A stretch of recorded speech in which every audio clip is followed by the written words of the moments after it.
Baik, perkenalkan nama saya Lisa Zulfia dan di sini saya bersama rekan saya Anissa Resa Safitri, Astri Fitrida Putri. Muhammad Jafar Ibrahim. Oke, pada kali ini kami akan memperkenalkan dan juga memberitahukan hasil dari penelitian kami mengenai anak berkebutuhan khusus dengan beberapa aspeknya, yaitu tunarungu. Untuk itu, mohon disimak hasil penjelasan kami. Untuk identitas subjek itu berinisial FEG, umur 8 tahun, kelas 1 SD, tempat tanggal lahir itu Bukit Tinggi, 8 April tahun 2016, berjenis kelamin laki-laki, asal sekolah itu YPPA Bukit Tinggi, dan alamat rumah itu di Bukit Api Puhun. Kemudian untuk identitas orang tuanya, ayahnya itu berinisial YC, umur 44 tahun, bekerja wira swasta. Kemudian untuk ibunya berinisial MN, umur 38 tahun, pekerjaan sebagai ibu rumah tangga. Kemudian adapun tujuan dari pemeriksaan penelitian kami ini yaitu untuk mengetahui apa saja permasalahan yang terjadi pada subjek, diantaranya yaitu bagaimana permasalahan pada kemampuan berpikirnya, emosinya, dukungan sosialnya, motivasinya, serta kondisi fisik pada subjek. Selain itu, pemeriksaan ini juga dilakukan guna untuk membuat rancangan intervensi apa yang tepat untuk diberikan kepada subjek tersebut. Kemudian untuk alat pengumpul data itu kami menggunakan wawancara dan observasi. Kemudian kalau untuk subjek dalam penelitian kami ini yaitu salah satu murid laki-laki tunarungu yang bersekolah di YPPA Bukit Tinggi kelas 1. Selain itu, kami juga mewawancara wali kelas dari anak tersebut. Kemudian untuk observasi, kami itu mengobservasi anak tersebut secara langsung saat ia di sekolah. Baik, di sini saya akan menjelaskan mengenai prosedur pengambilan data. Di hari pertama yaitu Jumat pada tanggal 3 Mei 2024, kami pergi ke salah satu sekolah yaitu sekolah SLB Autisma YPPA Bukit Tinggi. Di situ kami langsung menemui kepala sekolah bermaksud untuk meminta izin melakukan penelitian di sekolah tersebut. Setelah mendengarkan penjelasan kami, kepala sekolah mengizinkan kami untuk melakukan penelitian di sekolah tersebut. Dan kepala sekolah juga mengizinkan kami untuk berinteraksi dan melihat langsung anak-anak yang ada di lingkungan sekolah tersebut. Setelah mendapatkan izin, kepala sekolah menyuruh kami ke lokal untuk menemui subjek dan gurunya. Di situ di saat di kelas kami juga diizinkan oleh gurunya untuk memasuki kelas untuk berinteraksi dan melihat langsung subjek yang akan kami observasi dan teliti. Setelah itu kami mewawancarai guru untuk data awal untuk mengetahui tentang karakteristik, kemampuan, dan juga kebutuhan khusus yang dimiliki oleh subjek di kelas tersebut. Selanjutnya pada hari kedua yaitu pada Selasa tanggal 14 Mei 2024 kami mengunjungi SLB Autisma YPPA Bukit Tinggi kembali untuk melanjutkan penelitian yang sedang kami lakukan. Pada hari itu kami berencana untuk melakukan wawancara lanjutan kepada guru dan juga melakukan observasi terhadap subjek. Tetapi setelah sampai di sekolah kami mendapatkan kabar bahwasanya subjek tidak hadir karena sakit. Jadi kami tidak jadi melakukan observasi, tetapi kami tetap melakukan wawancara lanjutan dengan guru. Pada hari selanjutnya yaitu pada Senin tanggal 27 Mei 2024 kami kembali melakukan penelitian ke SLB.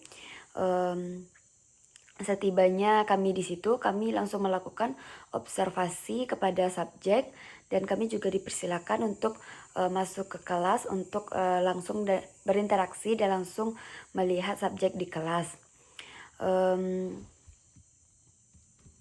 Kehadiran peneliti di dalam kelas memungkinkan untuk melihat secara langsung proses belajar mengajar yang melibatkan subjek dan bagaimana subjek merespon metode pelajaran yang ada di kelas.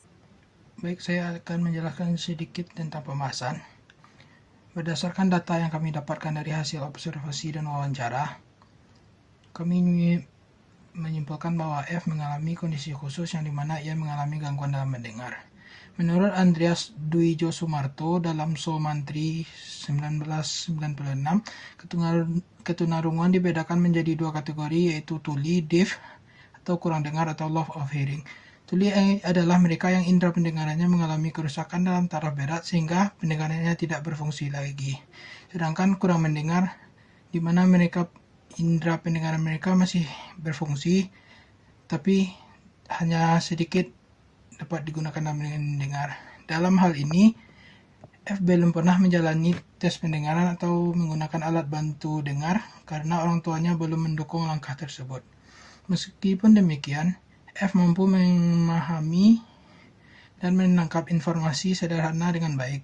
Selanjutnya dalam intelijensi, F menunjukkan kemampuan berpikir yang sebanding dengan teman-teman seusianya, memahami instruksi dengan baik, dan memiliki daya ingat yang cukup kuat.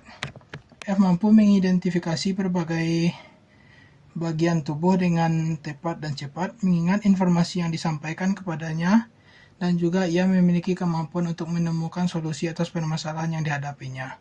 Hal ini sejalan dengan penelitian Fakhiratun-Nisa 2022 yang mengatakan intelijensi anak tunarungu tidak berbeda dengan anak normal lainnya, yaitu tinggi, rata-rata, dan rendah. Prestasi anak tunarungu sering lebih rendah daripada prestasi anak normal karena dipengaruhi oleh kemampuan anak tunarungu dalam mengerti pelajaran yang diverbalkan. Namun untuk pelajaran yang tidak diverbalkan, anak tunarungu memiliki perkembangan yang sama cepatnya dengan anak normal. Untuk dalam kontrol emosi dan bersosial, F sangat ekspresif dalam menunjukkan emosi dengan ekspresi wajah yang menggambarkan perasaannya. Meskipun demikian, ia mampu mengontrol emosinya dengan baik, jarang terlibat dalam pertengkaran, baik itu pertengkaran di rumah ataupun dengan teman-temannya, dan lebih memilih bersikap tenang dan pasrah dalam situasi yang menegangkan. Selain itu, F memiliki sifat yang suka membela teman-temannya, menunjukkan empati dan kepedulian yang tinggi terhadap orang lain. Hal tersebut berbanding terbalik dengan pernyataan Eja dan Darjo 1995 yang menyatakan salah satu karakteristik kepribadian anak tunarungu yang mudah tersinggung dan memiliki perasaan takut apabila hidup di lingkungan yang lebih besar daripada lingkungan keluarganya sendiri. Suparno dalam Melinda tahun 2013 mengatakan perkembangan fisik anak tunarungu tidak mengalami hambatan. Dapat melakukan aktivitas gerak dengan baik, hanya saja keseimbangannya kurang baik. Hal ini karena pengaruh struktur anatomis pada labirin. Pada aktivitas sehari-hari, yang sangat terlihat sekali pada tunarungu adalah dalam kegiatan berbicara dan berbahasa. Sesuai dengan pendapat ini, kami mendapati F menunjukkan kondisi fisik yang stabil dan mampu bergerak dengan baik dalam aktivitas sehari-hari, termasuk kegiatan olahraga di sekolah.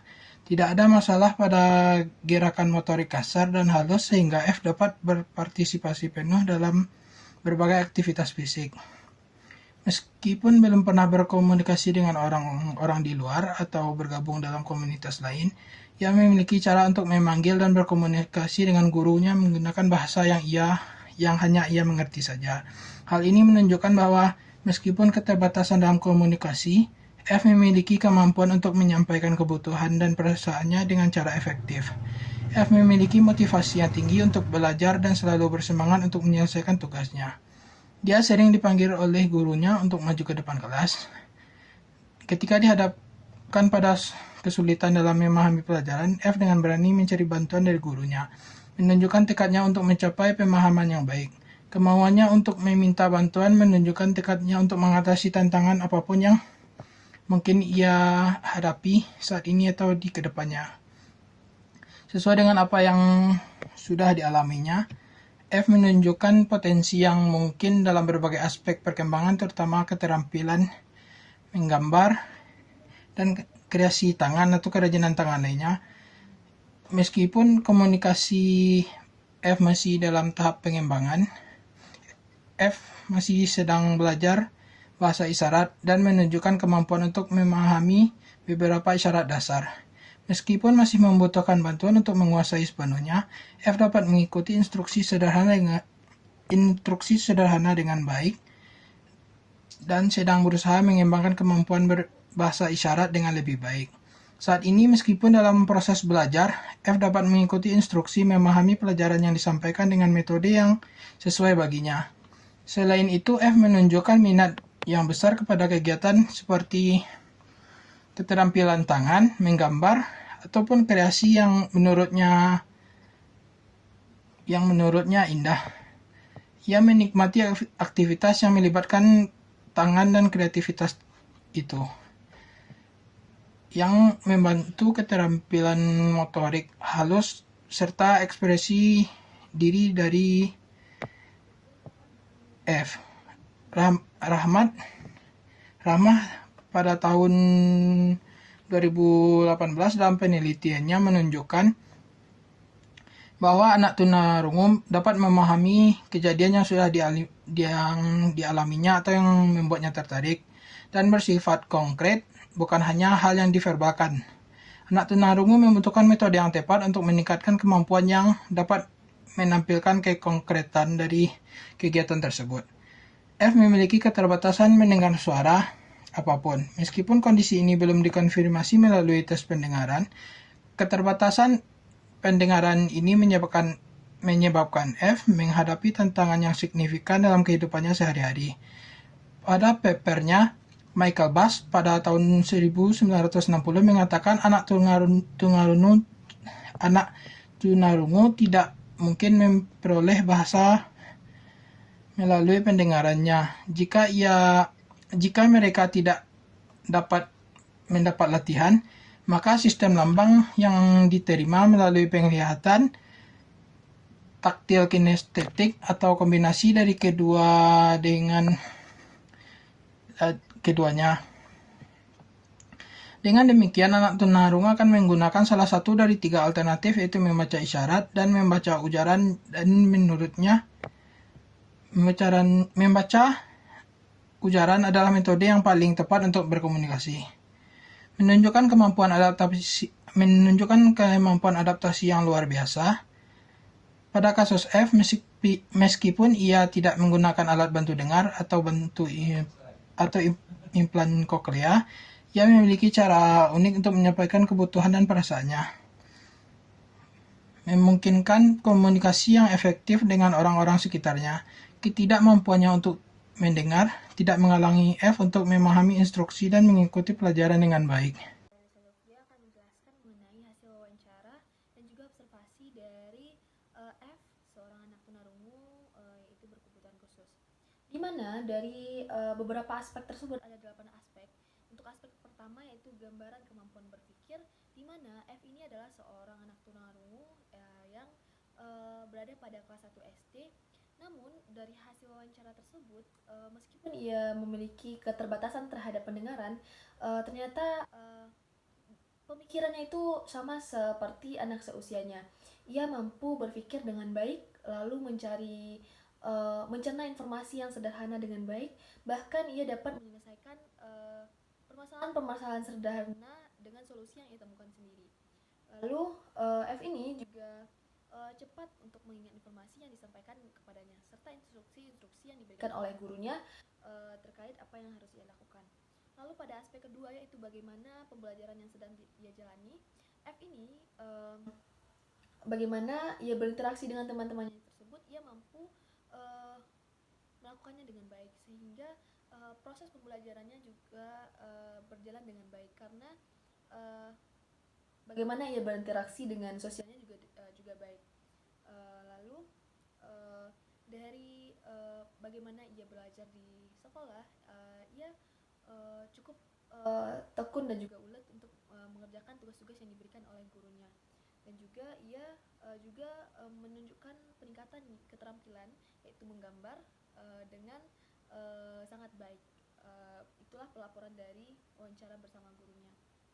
Lalu pada aspek emosi, ternyata si F ini, untuk anak F ini, ia mampu merasakan apa yang teman-temannya rasakan ataupun lingkungannya rasakan. Bahkan ia sangat peka dengan apa yang dirasakan oleh teman-temannya atau lingkungan sekitarnya.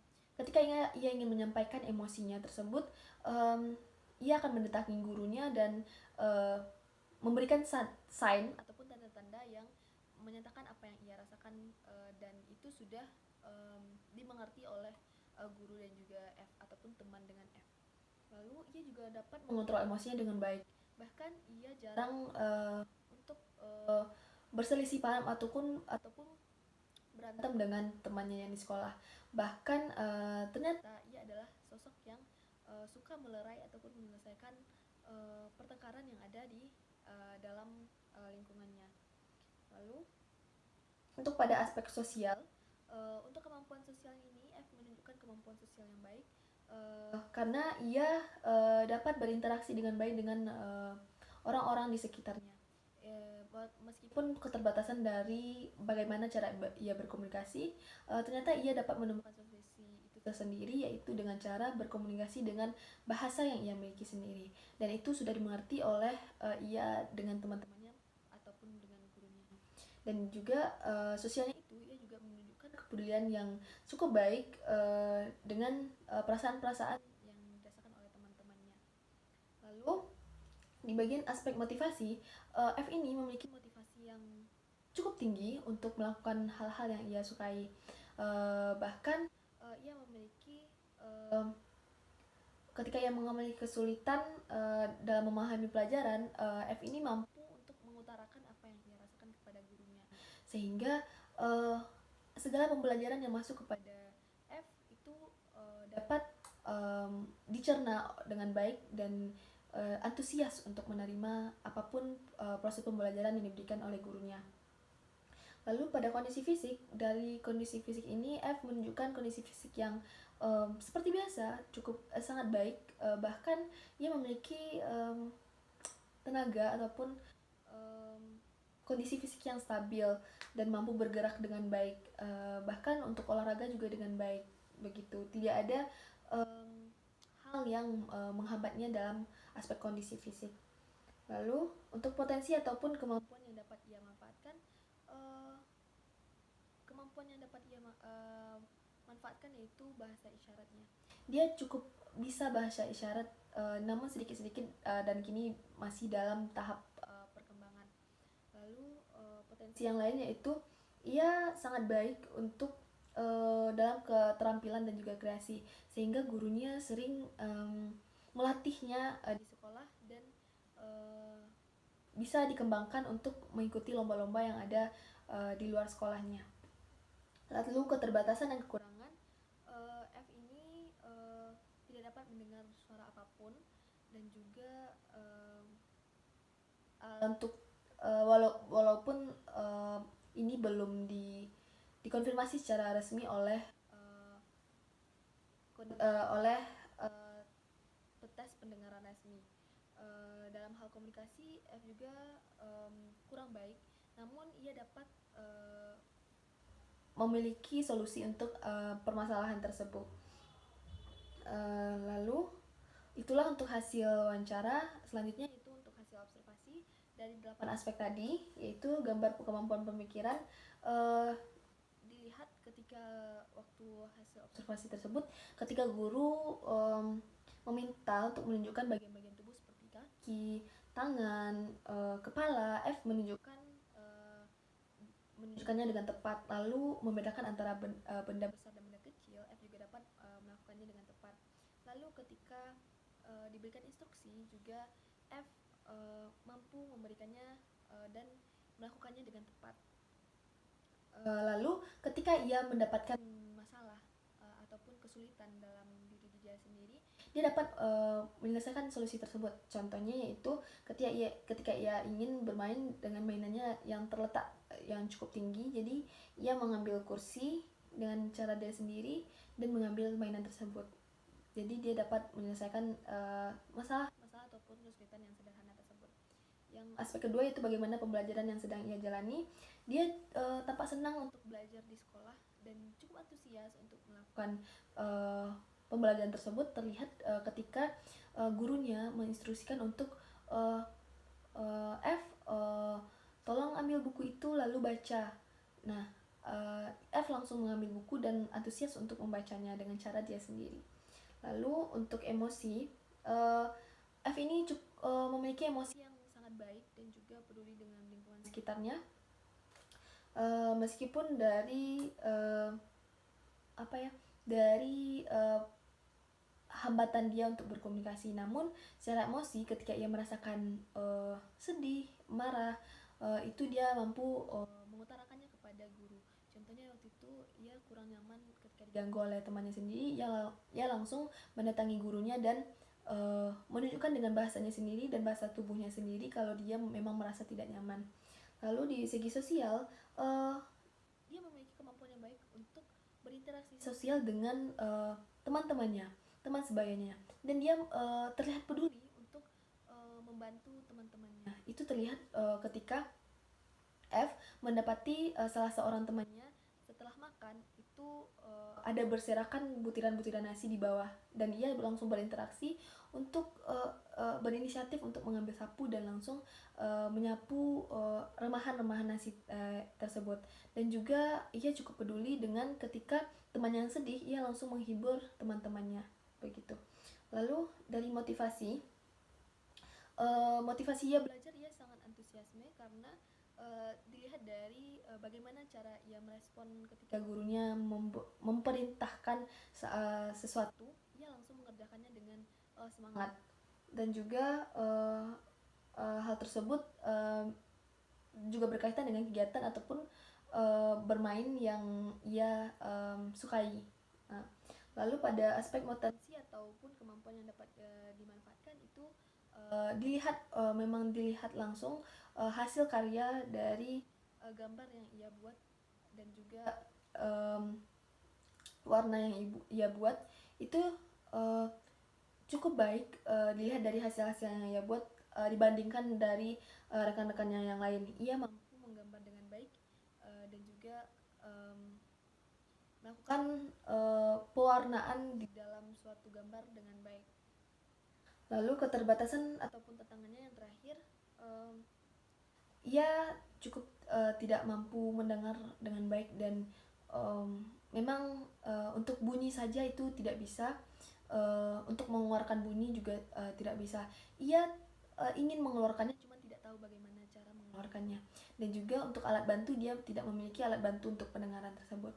Nah, sekian untuk hasil penjelasan dari saya mengenai hasil wawancara dan juga hasil observasi. Semoga dapat dimengerti. Saya akan menjelaskan mengenai intervensi yang akan dilakukan kepada subjek. Yang pertama yaitu tujuannya yaitu untuk meningkatkan kemampuan komunikasi pada subjek. Yang kedua itu mengembangkan keterampilan menggambar subjek, dan terakhir itu mendukung perkembangan sosial dan emosional subjek. Selanjutnya rancangan intervensi yang akan dilakukan kepada subjek. Rancangan intervensi yang pertama yaitu komunikasi. Komunikasi ini yaitu bisa diterapkan terapi bahasa isyarat. Terapi bahasa isyarat sendiri yaitu metode terapi yang digunakan untuk membantu anak-anak dengan gangguan pendengaran atau tunarungu untuk meningkatkan kemampuan komunikasinya. Terapi ini juga melibatkan penggunaan bahasa isyarat yang resmi digunakan untuk berkomunikasi, seperti bahasa isyarat konseptual untuk membantu anak-anak tersebut berinteraksi dalam lingkungan secara lebih efektif. Terus ada langkah-langkahnya.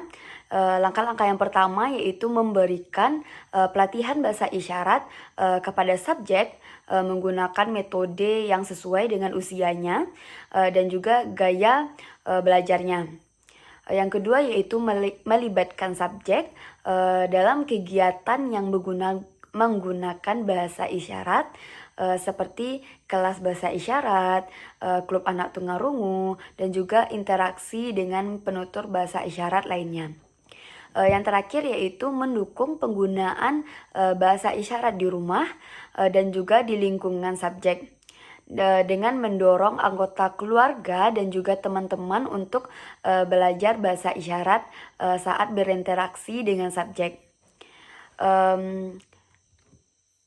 Intervensi yang selanjutnya yaitu bahasa lisan atau wicara. Jadi terapi wicara ini juga dikenal dengan sebagai terapi bicara, adalah suatu terapi yang digunakan untuk mengatasi masalah seperti masalah berbicara, bahasa, dan menelaah pada anak-anak. Selanjutnya tujuan terapi wicara ini yaitu untuk meningkatkan kemampuan berbicara dan mengekspresikan bahasa pada anak, serta mengembangkan keterampilan pemahaman, komunikasi, kefasihan, dan juga produksi suara. Jadi langkah-langkah dari bahasa lisan atau wicara ini yaitu yang pertama memberikan terapi wicara kepada subjek untuk mengembangkan kemampuan berbicaranya dan memahami bahasa lisan. Yang kedua yaitu menggunakan alat bantu dengar seperti contohnya implan koklea untuk membantu subjek mendengar suara. Yang ketiga yaitu melatih subjek untuk membaca bibir atau mimik bibir dan berbicara dengan lancar. Yang terakhir yaitu memberikan subjek akses ke materi pelajaran yang menggunakan bahasa lisan atau visual, seperti contohnya yaitu buku bergambar atau video dengan teks dan perangkat lunak pembelajaran interaktif. Intervensi selanjutnya yaitu alat bantu dengar atau ABD dan implan koklea. Yang pertama yaitu ABD. Alat bantu dengar ABD ini merupakan perangkat elektronik yang membantu individu dengan gangguan pendengaran untuk mendengar suara dengan lebih baik. Jadi ABD ini bekerja dengan memperkuat suara dan membuat lebih mudah diproses oleh telinga bagian dalam. Jadi ada langkah-langkah yang akan dilakukan, yaitu yang pertama melakukan tes pendengaran untuk menentukan jenis dan tingkat ketunarunguan subjek. Selanjutnya yaitu memilih ABD yang sesuai dengan kebutuhan subjek dan memasangkan dan menyetel ABD dengan benar. Selanjutnya yaitu melatih subjek untuk menggunakan dan merawat ABD-nya. Dan memberikan bimbingan serta dukungan kepada subjek dalam menggunakan ABD. Yang terakhir yaitu memantau kemajuan subjek dan menyesuaikan pengaturan ABD sesuai kebutuhan. Selanjutnya yaitu implan koklea, yang mana implan koklea ini merupakan alat bantu dengar dengan elektronik yang canggih, yang dimana ditanam di bagian kulit kepala melalui prosedur pembedahan. Tidak seperti alat bantu dengar konvensional yang memperkuat suara, implan ini bekerja dengan menstimulus saraf pendengaran secara langsung melewati bagian telinga yang rusak. Dan memungkinkan individu yang tuli berat hingga tuli total untuk merasakan sensasi suara dan dengan rehabilitas yang tepat, memahami pembicaraan dan lingkungan suara mereka. Dan ini terdapat juga langkah-langkahnya, yaitu yang pertama langkah-langkah menilai apakah subjek merupakan kandidat yang tepat untuk implan koklea ini. Terus melakukan operasi implan koklea, terus mengaktifkan dan menyetel implan kokleanya, melatih subjek cara menggunakan dan merawat implan koklea, terus memberikan bimbingan dan dukungan kepada subjek dan dalam menggunakan implan koklea ini. Terus yang terakhir langkah-langkahnya yaitu memantau kemajuan subjek dan menyesuaikan pengaturan implan koklea ini sesuai kebutuhan dari subjek tersebut. Selanjutnya yaitu intervensi selanjutnya auditory brainstorming response atau ABR atau brainstem audiometry BCR. Auditory brainstem response sendiri dapat digunakan dan memberikan gambaran aktivitas listrik di batang bagian otak sebagai respon terhadap bunyi klik atau nada singkat. Langkah-langkahnya yaitu melakukan tes ABR atau BCR untuk melakukan fungsi batang otak subjek dan mengidentifikasi tingkat pendengarannya. Terus yang kedua, hasil tes ABR atau BCR ini dapat membantu menentukan jenis dan tingkat ketunarunguan subjek, serta membantu lebih dalam memilih intervensi pendengaran yang tepat. Selanjutnya itu tes ABR ini biasanya dilakukan pada bayi yang baru lahir atau anak kecil yang belum dapat memberikan respon perilaku terhadap tes pendengaran tradisional. Yang terakhir yaitu tes ABR ini tidak selalu tersedia di semua rumah sakit, jadi harus dirujuk ke rumah sakit yang lebih besar. Jadi, dapat disimpulkan bahwa F ini merupakan seorang anak dengan tunarungu berat atau tuli yang menunjukkan potensi luar biasa dalam berbagai aspek perkembangannya. Meskipun keterbatasan pendengarannya, F ini memiliki kemampuan berpikir yang baik, kontrol emosi yang stabil, serta keterampilan motorik yang baik. Kemudian ia juga memiliki motivasi belajar yang tinggi dan juga minat besar dalam kegiatan keterampilan dan juga kreasi. Kemudian F ini menunjukkan kemampuan adaptasi yang luar biasa, mampu berkomunikasi dan mengikuti pembelajaran dengan baik meskipun menggunakan cara yang berbeda. Baik, sekianlah hasil dari penjelasan kami. Terima kasih sudah menyimak dan semoga bermanfaat. Kami akhiri dengan Assalamualaikum warahmatullahi wabarakatuh.